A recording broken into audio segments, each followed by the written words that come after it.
75 বা 70% পৰখিনিক 8 লাখ টকাকৈ জলপানি দিয়া হয় কিষাণ বিজয় লহৰ আঁচনিৰ জৰিয়তে। যদি সেই আঁচনিটো লাভ কৰে তেতিয়াহ'লে বিএ পে'মেণ্ট কৰাৰ বাবে যথেষ্ট সুবিধা হ'ব আৰু ছাত্ৰ ছাত্ৰীসকলে ইয়াৰ বাবে পঢ়া শুনা কৰা যথেষ্ট হ'ব।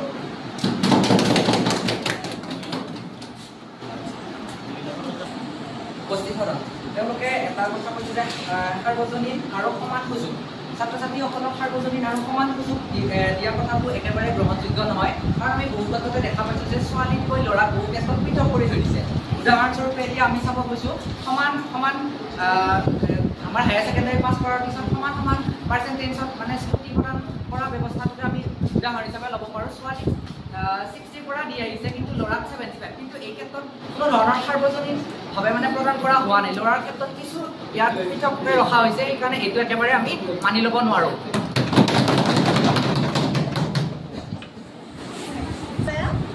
তেওঁলোকে যে কৈছে যে সমান সকলোকে দিয়া হোৱা নাই, কিন্তু ল'ৰাসকলক 25 টকাকৈ দিয়া হৈছে পইচা শিক্ষাৰ ক্ষেত্ৰত। নম্বৰ পাইছে তেওঁলোককো দিয়া হৈছে।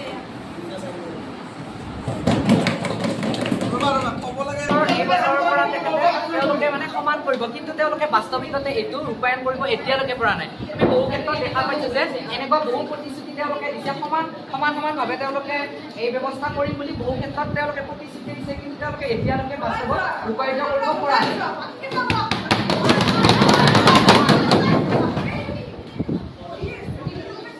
জলপানিসমূহতো মানে সমান হেৰিতে দিয়া হয়, পাৰ্চেণ্টেজতে দিয়া হয়। যিটো ইছামিকৰ কথা উল্লেখ কৰিব হয়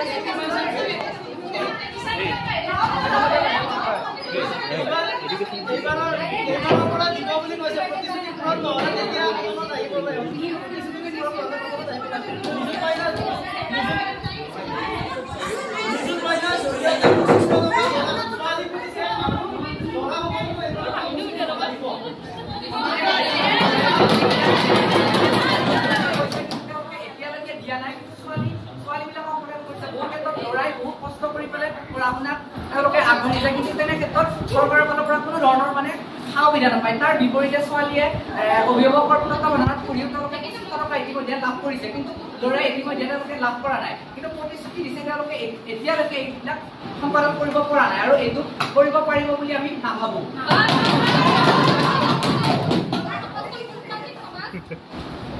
পুৰণি কালৰে পৰা মহিলাক শোষণ কৰি আহিছে, গতিকে মহিলাসকলক শোষণ হোৱাৰ কাৰণে চৰকাৰে এটা ব্যৱস্থা কৰিছে যে ছোৱালীসকল শিক্ষিত হ'ব পাৰে, তাৰ কাৰণে ব্যৱস্থা কৰিছে। লগতে ল'ৰাকো একেবাৰে কম কৰি ৰখা নাই, কিন্তু ছোৱালীক অকণমান প্ৰাধান্য দিছে যাতে তেওঁলোকে শিক্ষা কৰি এটা নিজৰ কৰ্মসংস্থান লাভ কৰিব পাৰে।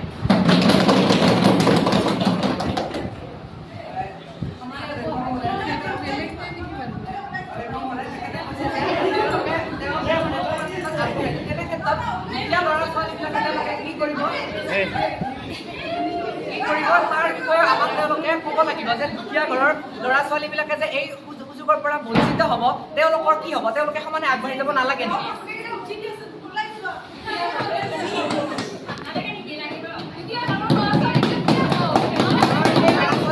তেওঁলোকে আমাক প্ৰতিশ্ৰুতি দিব লাগিব।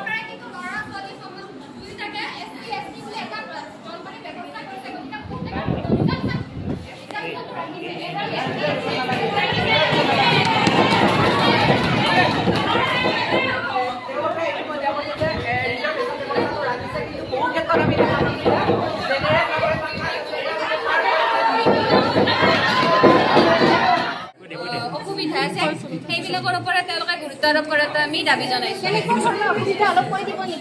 অসুবিধা আছে বিভিন্ন ধৰণৰ, তেওঁলোকে মৌলিক শিক্ষাৰ ক্ষেত্ৰতে ভালদৰে প্ৰয়োজনসমূহ পূৰাব পৰা নাই, গতিকে এই ক্ষেত্ৰত মই নাভাবোঁ যে তেওঁলোকে বিভিন্ন ধৰণৰ প্ৰয়োজন পূৰাব পাৰিব বুলি।